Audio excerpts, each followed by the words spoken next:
بسم الله الرحمن الرحیم. به نام خداوند بی اندازه مهربان نهایت بارحم.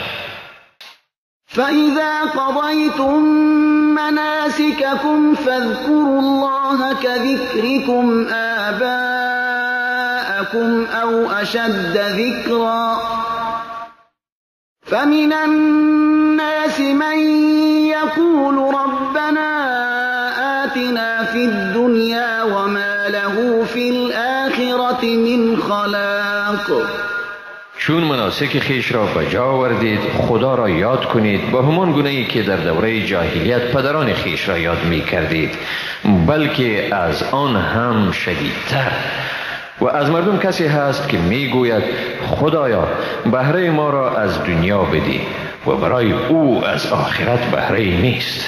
و منهم من یقول ربنا آتنا فی الدنیا حسنة وفي الآخرة حسنة وقنا عذاب النار.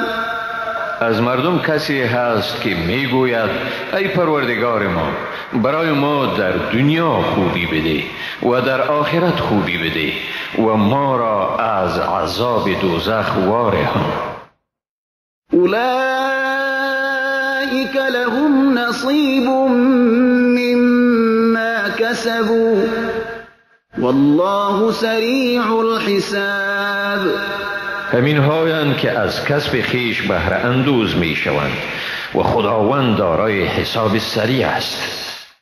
واذكروا الله في أيام معدودات فمن تعجل في يومين فلا إثم عليه ومن تأخر فلا إثم عليه لمن اتقى واتقوا الله واعلموا أنكم إليه تحشرون.